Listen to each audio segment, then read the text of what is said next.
Assalamu alaikum dear students. Welcome to IGI classes. This is your Zubair sir from Indus Group of Institute. तो जैसे कि हमने कल ही आपको अनाउंसमेंट किया था कि आपको क्वांटिटेटिव एप्टीट्यूड इंग्लिश कंप्यूटर जितने भी कंपोनेंट्स आपको जेके पीएसआई सिलेबस में दिए गए हैं वो सारे आपको यहाँ पे यूट्यूब पे भी और एप्लीकेशन पे भी मिलेंगे। तो आज पहला लेक्चर हम स्टार्ट करने जा रहे हैं क्वांटिटेटिव एप्टीट्यूड का, जिसमें पहला चैप्टर हम डिस्कस करेंगे नंबर सिस्टम। तो मैंने आपको प्रीवियस वीडियो में भी कहा था कि इन्होंने सिलेबस में नंबर सिस्टम नहीं दिया है, लेकिन वहां पे मेंशन किया गया है होल नंबर्स को, वहां पे मेंशन किया गया है स्क्वायर रूट्स को, वहां पे मेंशन किया गया है कंपोजिट या प्राइम नंबर्स को। तो इसका मतलब नंबर सिस्टम को हमें पढ़ना जरूरी है। तो हम डायरेक्टली होल नंबर्स नहीं पढ़ेंगे, सबसे पहले जानेंगे नंबर सिस्टम होता क्या है, कौन सा नंबर किस कैटेगरी में आएगा, कौन सा नंबर किस फैमिली को बिलोंग करेगा। हर एक नंबर की अपनी अपनी फैमिली होती है, जैसे फॉर एग्जांपल प्लांट्स की अपनी फैमिली है, एनिमल्स की अपनी फैमिली है, हमारी अपनी फैमिली होती है। तो इसी तरीके से नंबर्स की भी अपनी फैमिली होती है। तो नंबर्स में हम क्या पढ़ने जा रहे हैं आज हम देखेंगे इसकी classification, important classification, real numbers क्या होते हैं, और हम देखेंगे इमेजिनरी नंबर्स,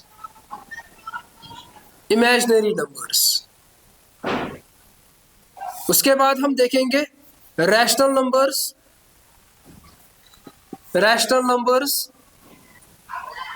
एंड इरेशनल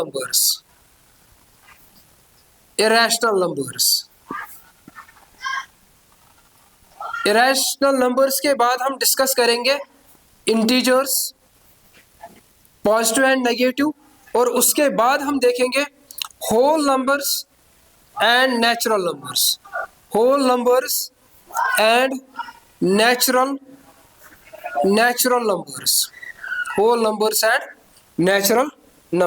तो डियर स्टूडेंट्स, डायरेक्टली आपको होल नंबर पे जंप नहीं करना है। सबसे पहले आपको ये देखना है कि ये होल नंबर कहाँ से डिराइव हुआ है, ये इंटीजर कहाँ से डिराइव हुआ है, नेचुरल नंबर्स कहाँ से डिराइव हो गए। ठीक है, तो क्लासिफिकेशन में जरूरी आपको पता होना चाहिए कि कौन सा नंबर किस फैमिली को बिलोंग करता है। ये तो मैंने बस आपको यहाँ पे दिया एक लिस्ट कि हमें कौन कौन सा नंबर पढ़ना है, लेकिन बेस्ट तरीका अगर आपको इसकी फैमिली समझनी है, कौन सा नंबर किस फैमिली को बिलोंग करता है, तो आपके जहन में एक फ्लो चार्ट होना चाहिए, जो मैं यहाँ पे ड्रा करूंगा एक फ्लो चार्ट। नंबर सिस्टम में पहली क्लासिफिकेशन, नंबर सिस्टम पहली क्लासिफिकेशन जो इसमें होती है उसको हम बोलते हैं real numbers and imaginary numbers.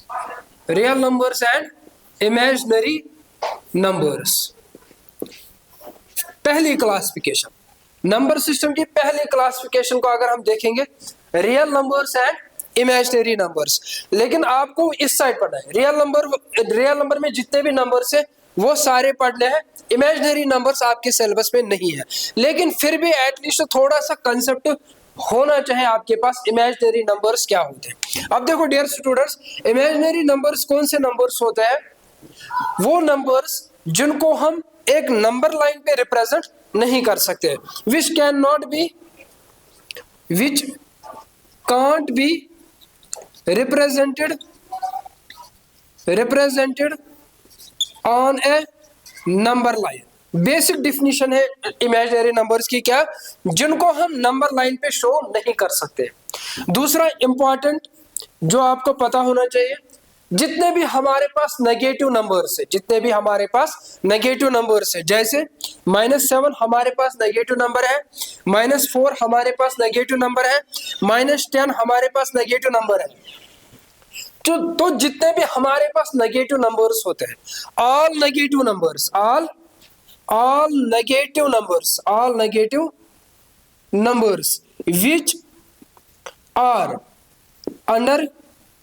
Which are under root, उनको भी हम क्या बोलते हैं, इमेजिनरी नंबर्स। तो दो इंपॉर्टेंट स्टेटमेंट्स हैं। इमेजिनरी नंबर्स कौन से नंबर्स होते हैं जिनको हम नंबर लाइन पे रिप्रेजेंट नहीं कर सकते हैं।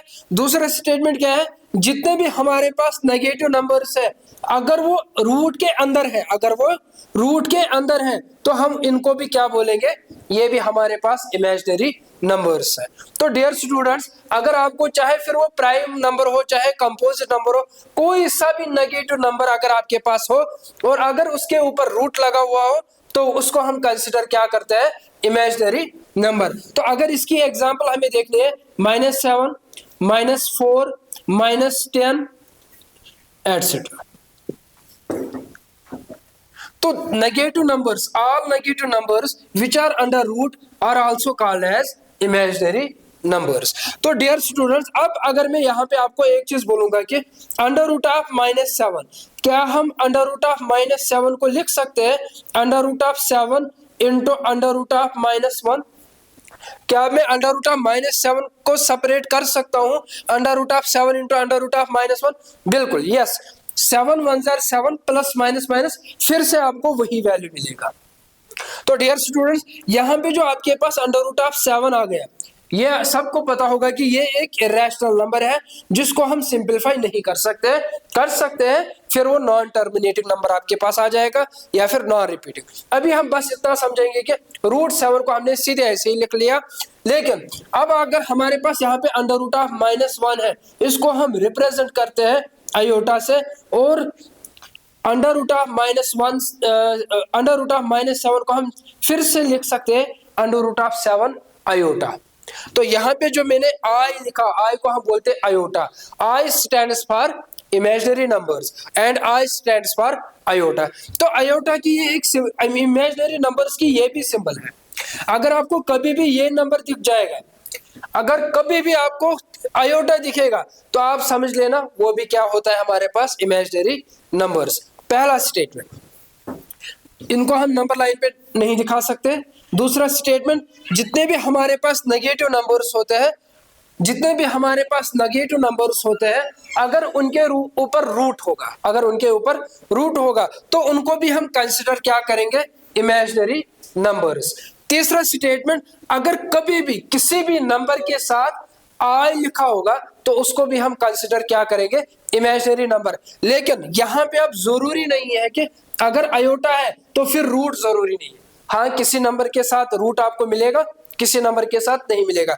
जैसे फॉर एग्जांपल, अगर मैं अंडर रूट ऑफ -4 को सिंपलीफाई करूंगा, क्या मैं अंडर रूट ऑफ -4 को लिख सकता हूं under root of 4 into under root of -1? बिल्कुल, मैंने बिल्कुल जैसे अंडर रूट ऑफ -7 को सेपरेट किया, वैसे ही मैंने under root of 4 and under root of -1 को भी सेपरेट किया। तो सब स्टूडेंट्स को पता होगा कि अंडर रूट ऑफ 4 का स्क्वायर रूट क्या होता है, 2। और अभी मैंने बोला कि आयोटा का वैल्यू क्या होता है, अंडर रूट ऑफ -1, तो 2 आयोटा। अगर आपको कभी भी क्वेश्चन पूछा जाएगा कि which among the following is an imaginary number, उसको पहचानने के लिए आपके पास 2 कंडीशंस हैं। पहली कंडीशन, अगर नेगेटिव नंबर है और उसके ऊपर रूट है, तो वो भी इमेजिनरी नंबर है। दूसरी कंडीशन, अगर कोई भी नंबर है उसके साथ ये आयोटा साथ में है, तो वो भी एक इमेजिनरी नंबर बनता है। उसके बाद नेक्स्ट इंपॉर्टेंट है, आपको पता होना चाहिए कि आयोटा का वैल्यू किसके बराबर होता है, under root of -1। Under root of -1 जो हमने यहां पे भी सिंपलीफाई किया। उसके बाद इंपॉर्टेंट, इसमें मेन चीज जो है, आपका अगर इमेजिनरी नंबर को पहचाना है, या तो नेगेटिव नंबर अंडर रूट होगा या तो नंबर के साथ आयोटा होगा, लेकिन फिर यहाँ पे रूट की जरूरत नहीं है। कभी आपको रूट मिलेगा, कभी आपको रूट नहीं मिलेगा। नेक्स्ट, इमेजिनरी नंबर्स के बारे में ये 2 स्टेटमेंट्स आपके जहन में होने चाहिए।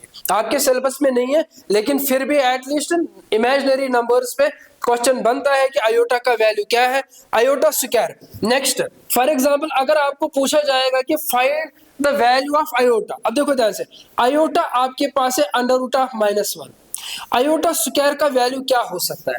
बहुत सारे स्टूडेंट्स क्या करेंगे काम, वो स्क्वायर लगाकर square root cancel out, minus पे भी स्क्वायर कर देंगे और आंसर करेंगे 1, लेकिन ये बिल्कुल गलत है। आयोटा स्क्वायर का वैल्यू होता है -1। इंपॉर्टेंट है, आयोटा स्क्वायर भी अगर आपसे पूछा जाएगा तो -1 इसका वैल्यू होता है। उसके बाद हम अपने चैप्टर पे आ जाएंगे, रियल नंबर। जो आपका पहला चैप्टर है वो रियल नंबर से आपका स्टार्ट होता है।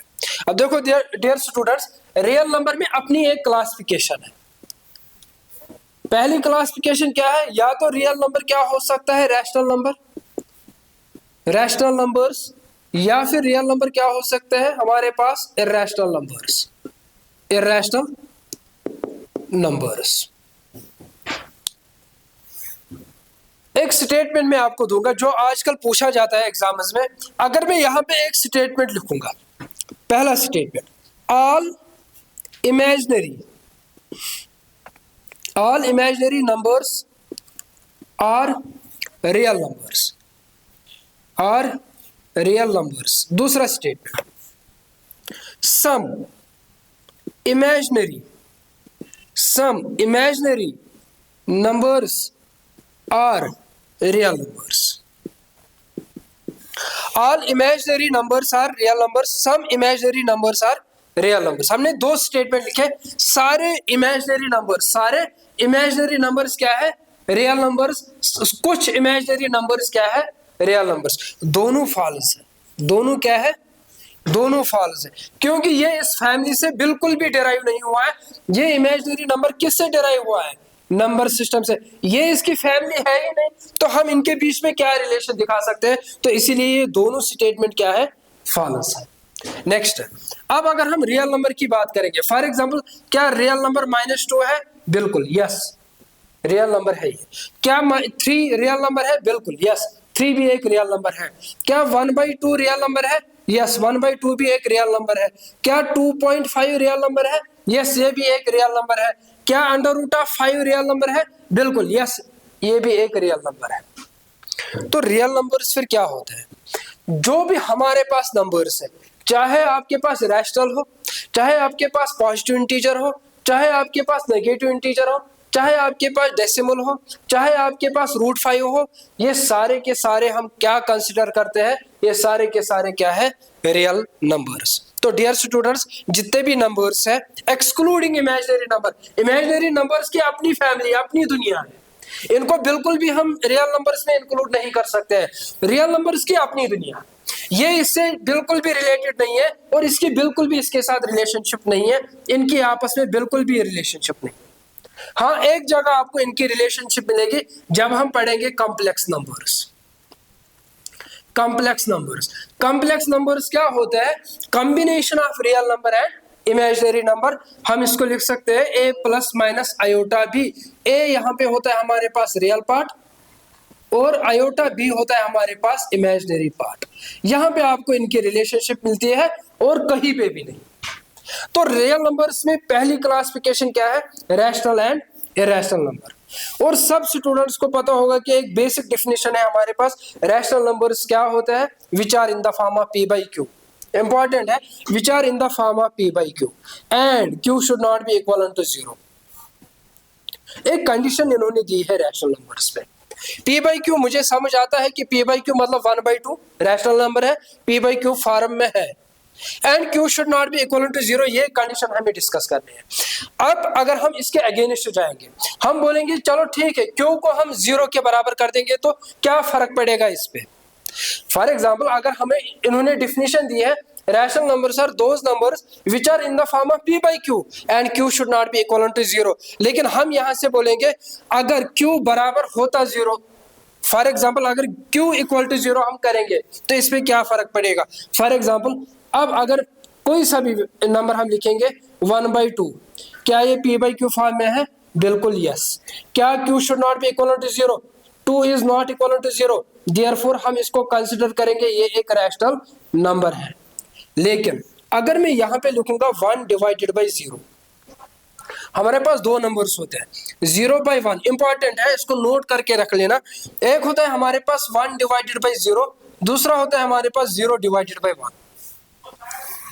जब हम बोलते हैं 1/0, इसका वैल्यू जो हमारे पास आता है वो इनफाइनाइट आता है, उसी को हम बोलते हैं फिर अनडिफाइंड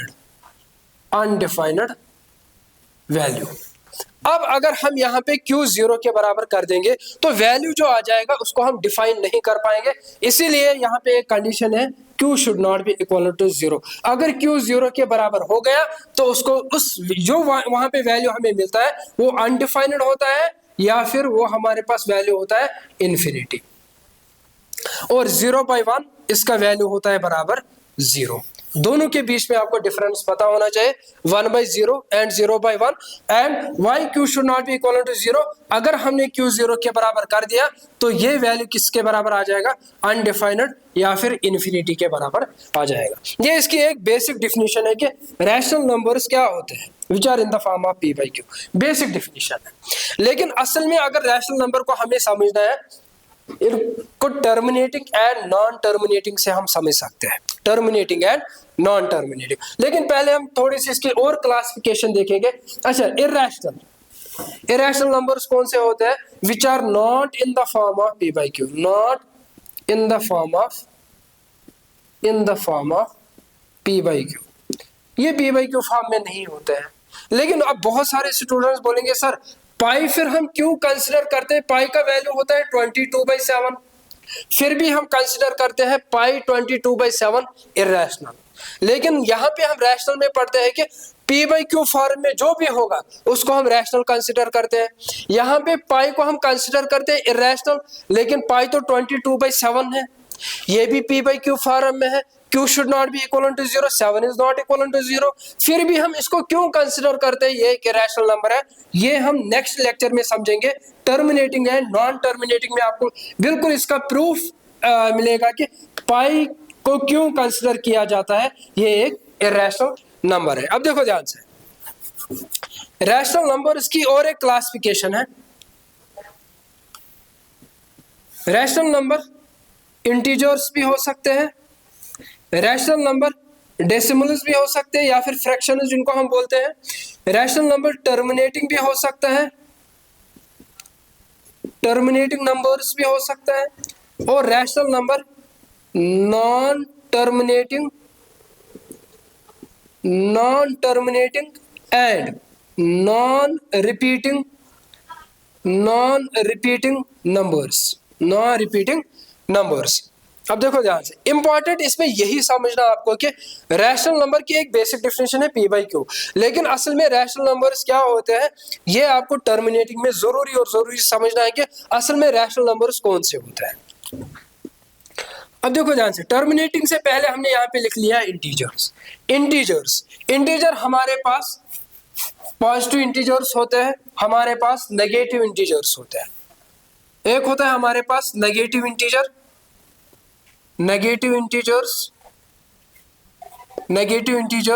और दूसरा रहता है हमारे पास पॉजिटिव इंटीजर्स। आप सबको पता होगा कि नेगेटिव इंटीजर्स कहां से स्टार्ट होते हैं, -1, -2, -3 एंड सो ऑन। और ये जो पॉजिटिव इंटीजर्स स्टार्ट होते हैं 0, 1, 2, 3 एंड सो ऑन। लेकिन यहाँ पे भी एक कंट्राडिक्शन है कि जीरो को हम नेगेटिव इंटीजर क्यों कंसिडर नहीं करते हैं, या फिर जीरो के लिए एक स्टेटमेंट भी है, neither negative nor positive integer.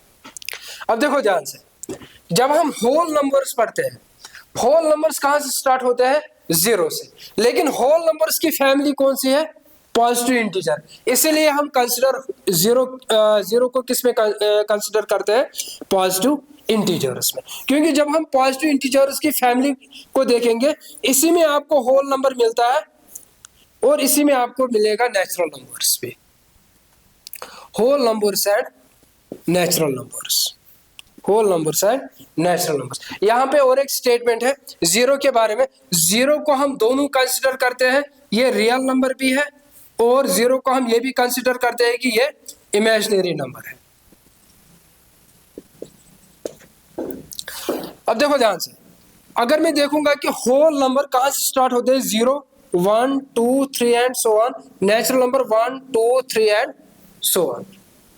लेकिन होल नंबर की फैमिली कौन सी है, अगर हम होल नंबर की फैमिली देखेंगे ये बिलोंग करता है पॉजिटिव इंटीजर से। लेकिन होल नंबर स्टार्ट कहां से होता है, 0 से ये स्टार्ट होता है। अगर ये 0 से स्टार्ट हो रहे हैं इसीलिए हमने 0 को कंसिडर या फिर इसको इंक्लूड किया कहां पे, पॉजिटिव इंटीजर्स में। सेम नेचुरल नंबर कहां से स्टार्ट होते हैं, 1, 2, 3 अप टू पॉजिटिव इन्फिनिटी। यहां तक ऑलमोस्ट सबको पता होगा कि पॉजिटिव इंटीजर्स क्या होते हैं, whole number, natural number, real number, rational number, irrational number. Whole numbers है, नेचुरल नंबर्स तो क्लियर है, इसमें एक ही डिफरेंस है, जीरो। जीरो होल नंबर्स में इंक्लूड होता है और जीरो एक्सक्लूड होता है नेचुरल नंबर्स में। और मैंने आपको बोला कि यहां तक तो सबको पता होगा। इंपॉर्टेंट क्या है, समझना क्या है आपको। अब देखो ध्यान से, अब अगर मैं यहां पे एक स्टेटमेंट लिखूंगा, ऑल रैशनल नंबर्स, क्योंकि आजकल स्टेटमेंट से पूछे जाते हैं, are rational numbers are real numbers. दूसरा स्टेटमेंट, सम रैशनल या फिर सम रियल नंबर्स, चलो ऑल पे करेंगे भी, all real numbers are rational numbers, are rational numbers. अब देखो ध्यान से, पहला स्टेटमेंट हमने लिखा, all rational numbers are real numbers. क्या सारे रैशनल नंबर रियल नंबर है? बिल्कुल, यस यस। क्या सारे रैशनल नंबर रियल नंबर है? बिल्कुल ट्रू। आप कोई सा भी रैशनल नंबर बताओ जो रियल नंबर नहीं है। यही पे आपको एक चीज में समझाना चाहता हूं कि रैशनल नंबर खुद कहां से डिराइव हुआ है? रियल नंबर से। इसीलिए हम बोलते हैं सारे रैशनल नंबर क्या है? रियल नंबर से। सारे इरैशनल नंबर क्या है? रियल नंबर से। लेकिन क्या सारे रियल नंबर रैशनल है? No. Some real numbers are rational numbers. जैसे अगर मैं बोलता सारे रियल नंबर रैशनल नंबर है, फिर तो फॉर एग्जाम्पल यहाँ पे √5 लिखा मैंने, अगर हम यहां से ऑल कंक्लूजन देखेंगे, क्या √5 रैशनल है? बिल्कुल भी नहीं है, √5 इरैशनल है। तो यहां से जब हम फ्लो चार्ट, कल नेक्स्ट लेक्चर में आपको एक फ्लो चार्ट दूंगा जहां पे आपको पूरा ये क्लियर हो जाएगा, all conclusions and some conclusions. थोड़ा सा आप यहां पे समझ लो, अगर हम बॉटम से लेकर, देखो ये बॉटम है, ये इसका टॉप है, अगर हम बॉटम से टॉप जाएंगे तो ऑल कंक्लूजन सारे के सारे ट्रू हो जाएंगे। क्या हो जाएंगे? ट्रू हो जाएंगे। अगर हम बॉटम से टॉप जाएंगे फ्लो चार्ट में तो सारे कंक्लूजन ऑल पे ट्रू हो जाएंगे। लेकिन अगर हम टॉप टू बॉटम आ जाएंगे, फ्लो चार्ट में, जो आपको मैं नेक्स्ट लेक्चर में एक फ्लो चार्ट दूंगा, तो सारे कंक्लूजन ऑल पे क्या हो जाएंगे? फॉल्स हो जाएंगे। फिर से मैं रिपीट करूंगा, अगर आपको पूछा जाएगा, देखो फ्लो चार्ट तो पूरा, फॉर एग्जांपल अगर इस पे इंटीजर पे करेंगे एक ऑल कंक्लूजन, ऑल इंटीजर्स, सारे इंटीजर्स रियल नंबर है? Yes. Top to bottom to top? Yes, all. क्या सारे रियल नंबर इंटीजर है? No no. Top to bottom all conclusions false, bottom to top all conclusions true. कल आपको मैं बिल्कुल ही अच्छे से समझाऊंगा और एक फ्लो चार्ट भी देंगे। तो डियर स्टूडेंट्स, इसी तरीके से देखो, अब वो गया, आपको नहीं पूछा जाएगा कि which among the following is a rational number, which among the following is an irrational number. आजकल क्या पूछा जाता है? स्टेटमेंट्स पे क्वेश्चंस आते हैं, स्टेटमेंट एंड कंक्लूजन। तो स्टेटमेंट्स आपको बिल्कुल अच्छे से क्लियर होने चाहिए। अब कब होंगे? जब आपके जहन में एक फ्लो चार्ट होगा। उसके बाद अब देखो ध्यान से, अब हमने नेचुरल नंबर पे पहुंच गए। नेचुरल नंबर की अपनी एक फैमिली है। अगर हम नेचुरल नंबर की फैमिली देखेंगे तो डियर स्टूडेंट, नेचुरल नंबर की अपनी फैमिली है। नेचुरल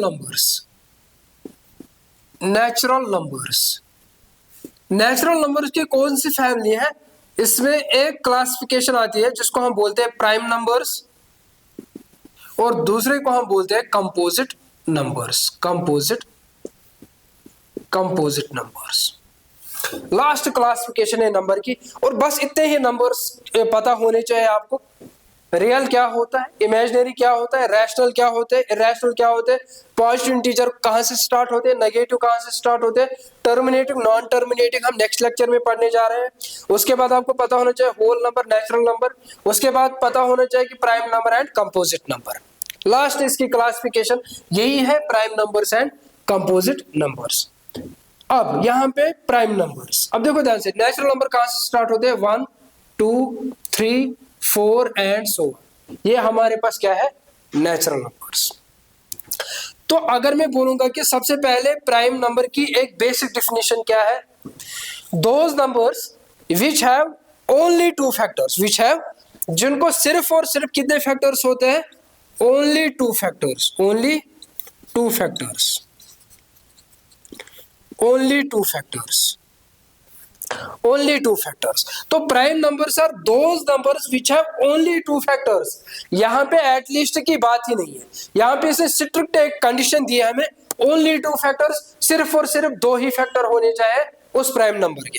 अब फॉर एग्जांपल, अब देखो ध्यान से, अब आपको एग्जांपल भी वहां से नहीं लेनी है जहां से फॉर एग्जांपल वही आपको ही बोलेगा कि प्राइम नंबर फॉर एग्जांपल -10 इसकी फैमिली है ही नहीं, ये तो पॉजिटिव इंटीजर से निकल कर आया है नेचुरल नंबर, उसके बाद नेचुरल नंबर से प्राइम नंबर निकल कर आया है। तो नेचुरल नंबर हमारे पास ये है, तो यही से हमें स्टार्ट हो गया क्या, prime number and composite number. अब इससे बोला है ओनली टू फैक्टर्स। हम बोलते हैं कि 1, पहला नंबर कौन सा है, 1 पे देखेंगे क्या ये कंडीशन सेटिस्फाई करता है।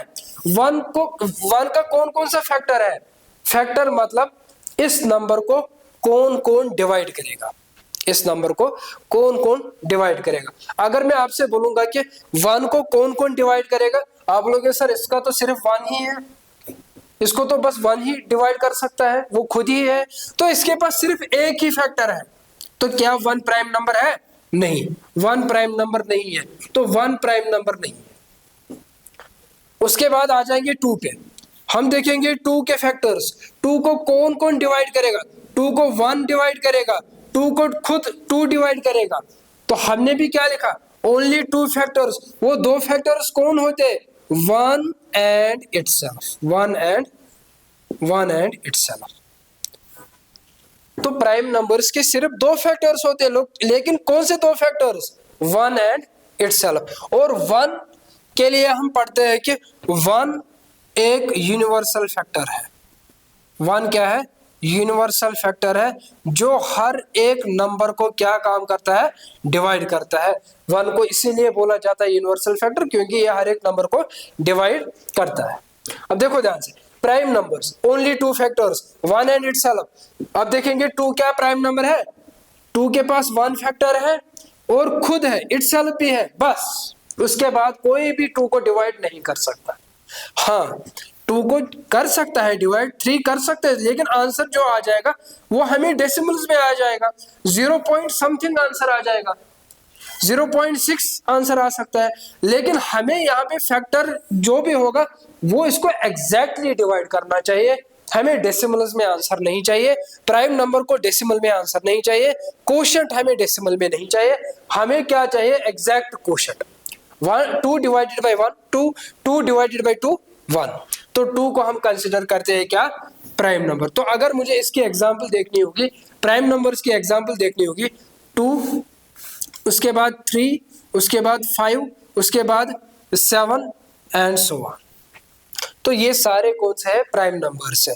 तो चलो ठीक है, 2 तो प्राइम नंबर है, ये तो हमने देख लिया। इसी तरीके से अगर हम 3 को भी देखेंगे, इसको 1 डिवाइड कर सकता है और खुद 3 डिवाइड इसको करेगा, और कोई भी इसको एग्जैक्टली डिवाइड नहीं कर सकता है।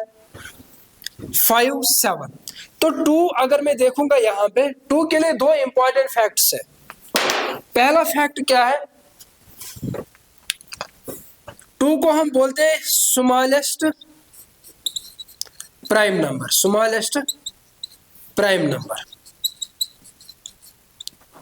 उसके बाद इसी 2 को बोला जाता है, ये इंपॉर्टेंट है, only even prime number, only even prime number. 2 important facts है 2 पे, जैसे 1 पे है, 1 पहला फैक्ट क्या है इसके लिए, यूनिवर्सल फैक्टर है। इसी तरह से 2 के लिए क्या है, ये एक स्मॉलेस्ट प्राइम नंबर है। और जितने भी हमारे पास प्राइम नंबर्स है, हमारे पास अनलिमिटेड प्राइम नंबर्स है, उनमें सिर्फ और सिर्फ आपको 2 इवन प्राइम नंबर मिलेगा। होप सबको पता होगा कि 2 ये ऑड एंड इवन नंबर्स क्या होते हैं।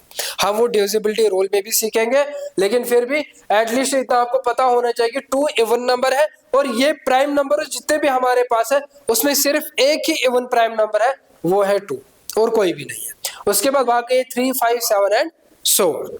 अब देखो नेक्स्ट, यहां से कंपोजिट नंबर्स, कंपोजिट नंबर्स कौन से नंबर्स होते हैं?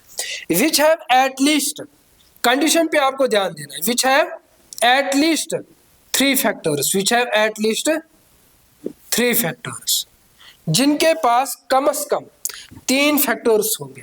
कितने फैक्टर्स होंगे? 3 फैक्टर्स होंगे। उनको हम क्या बोलेंगे? Composite numbers. कम से कम, ज्यादा से ज्यादा कुछ भी हो सकता है। इसने यहाँ पे इसको लोअर लिमिट दिया है, अपर लिमिट बिल्कुल भी गिवन नहीं है। यहाँ पे स्ट्रिक्ट कंडीशन थी ओनली 2 फैक्टर्स। यहाँ पे एटलीस्ट का मतलब क्या है कि इसने इसको लोअर लिमिट दिया है, अपर लिमिट नहीं दिया है। कम से कम 3 फैक्टर्स होने चाहिए। जैसे फॉर एग्जाम्पल, अब यहाँ पे फॉर एग्जाम्पल 4 है मेरे पास। 4 को कौन कौन डिवाइड करेगा? इसको 1 भी डिवाइड करेगा, इसको 2 भी डिवाइड करेगा, इसको 4 भी डिवाइड करेगा। क्या 4 को और कोई डिवाइड कर सकता है? बिल्कुल भी नहीं। तो हम मानेंगे कि 4 फिर क्या है? 4 एक कंपोजिट नंबर है। रीजन क्या है? इसके पास कम से कम 3 फैक्टर्स तो है। 4 के पास 3 फैक्टर है, इन्होंने कंडीशन दी है।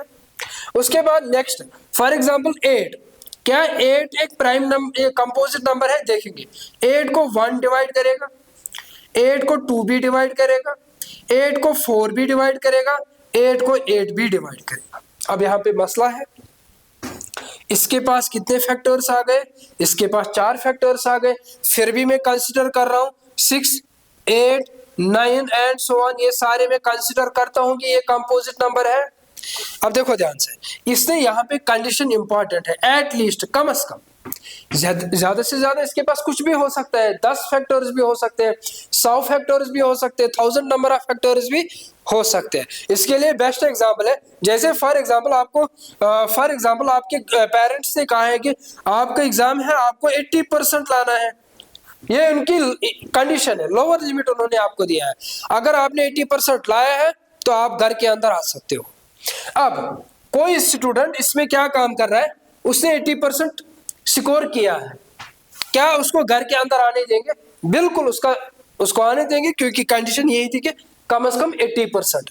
अब दूसरा स्टूडेंट है, या इनका दूसरा बच्चा है जिसने 90% स्कोर किया है, क्या इसको अंदर आने देंगे? बिल्कुल, इसका तो बिल्कुल मोस्ट वेलकम हो जाएगा इस फैमिली में। क्यों? इसने 80 से ज्यादा लाए। इन्होंने लोअर लिमिट दिया था, कम से कम 80, ज्यादा से ज्यादा आपकी मर्जी, आप 95% लाओ। सेम यहाँ पे कंपोजिट नंबर भी है। कंपोजिट में एटलीस्ट 3 फैक्टर्स, वो 4 के पास है, 8 के पास 4 है, तो उसको 8 के पास 4 फैक्टर्स है, उसको भी हमने क्या कंसिडर किया? उसको भी हमने कंसिडर किया कंपोजिट नंबर। रीजन क्या है? कंडीशन एटलीस्ट है, लोअर लिमिट है, अपर लिमिट इन्होंने नहीं दिया है। अब यहां पे भी 2 फैक्ट्स आपके पास आ रहे हैं। पहला फैक्ट, 4 को फिर हम क्या कंसिडर करेंगे? ये एक स्मॉलेस्ट कंपोजिट नंबर है, स्मॉलेस्ट कंपोजिट नंबर है। बिल्कुल भी आपको कंफ्यूज नहीं होना है कि कभी कभार क्या पूछा जाता है कि स्मॉलेस्ट इवन कंपोजिट नंबर। चाहे आपको पूछा जाएगा स्मॉलेस्ट इवन कंपोजिट नंबर, चाहे आपसे पूछा जाएगा स्मॉलेस्ट कंपोजिट नंबर, एक ही बात है। उसके बाद अब अगर हम देखेंगे 4 तो हो गया स्मॉलेस्ट, 6 भी इवन ही है, 8 भी इवन ही है, लेकिन 9 क्या है? यहाँ पे 9 है हमारे पास ऑड। तो यहाँ पे और एक फैक्ट या स्टेटमेंट आप लिख कर रखोगे, 9 को हम कंसिडर करते हैं smallest odd composite number, smallest odd composite number. Important है, बिल्कुल भी जल्दबाजी नहीं करनी है, क्वेश्चन अच्छे से पढ़ना है। उन्होंने क्या पूछा है? स्मॉलेस्ट इवन कंपोजिट नंबर, तब भी आंसर 4 है। स्मॉलेस्ट कंपोजिट नंबर, तब भी आंसर 4 है। लेकिन अगर उन्होंने बस यहाँ पे मेंशन किया odd, smallest odd composite number, आपका आंसर क्या है? फिर 9 आंसर है इसका। तो बिल्कुल स्टेटमेंट को अच्छे से पढ़ना है, जल्दबाजी नहीं करनी है। बहुत इजी लेवल के क्वेश्चंस भी फिर हमसे गलत हो जाते हैं, तो यहाँ पे आपको खास ख्याल रखना है। ये पूरा नंबर सिस्टम था। हमने रियल नंबर थोड़ा बहुत देख लिया, हमने इसमें रैशनल नंबर्स को देखा, हमने इंटीजर्स को देखा, होल को देखा, नेचुरल को देखा, प्राइम को देखा, कंपोजिट को देखा। लेकिन ये इस तरीके से आपको बिल्कुल भी याद नहीं रहेगा। आप इसको 1-2 दिन रिमाइंड कर सकते हो, याद रह सकता है, लेकिन जब आपका एग्जाम टाइम आ जाएगा ये पूरा आपको बिल्कुल भी याद ही नहीं रहेगा। क्योंकि जब तक आपके जहन में, मैंने पहले भी बोला, फ्लो चार्ट इसका नहीं होगा, तब तक ये पॉसिबल ही नहीं है। क्योंकि आजकल मैंने आपको बोला कि कांस्टेबल में भी स्टेटमेंट पे ही क्वेश्चंस पूछे गए थे नंबर सिस्टम में। तो थोड़े से एक फ्लो चार्ट बनाएंगे, कल हम फिर स्टेटमेंट्स को डिस्कस करेंगे। जितना भी हमने पढ़ा इसका एक फ्लो चार्ट बनाएंगे हम।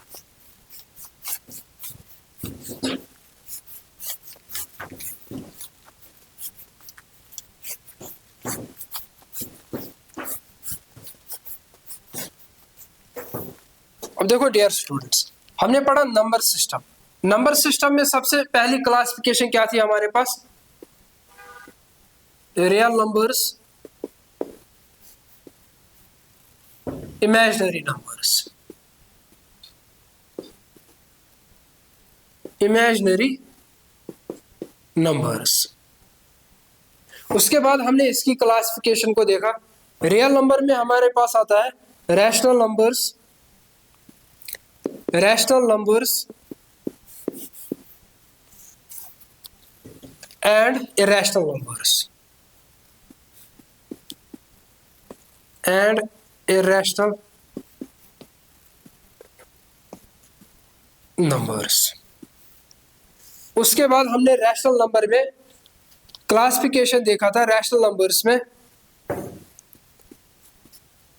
हमने इंटीजर्स को देखा, हमने यहाँ पे टर्मिनेटिंग, कल नेक्स्ट लेक्चर में हम डिस्कस करेंगे टर्मिनेटिंग नंबर्स, टर्मिनेटिंग नंबर्स।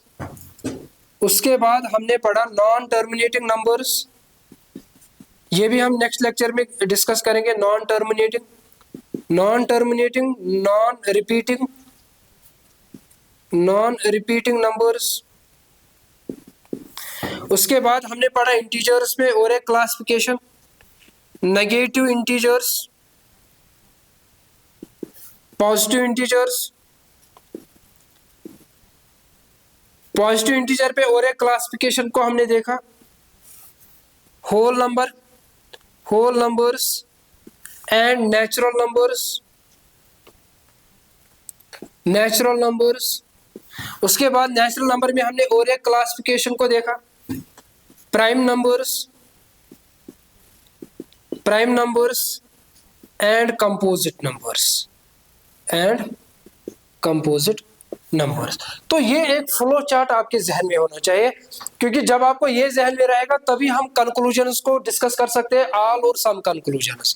तो अगर आपको इस लेक्चर की पीडीएफ चाहे तो मैंने आपको कल भी बोला था कि आप हमारे एप्लीकेशन को डाउनलोड करो, वहां पे आपको पीडीएफ हर एक चैप्टर की मिलेगी, आपको मॉक टेस्ट्स मिलेंगे, सेक्शन वाइज आपको टेस्ट्स मिलेंगे और हर एक लेक्चर के आपको वहां पे पीडीएफ मिलेंगे। Thank you.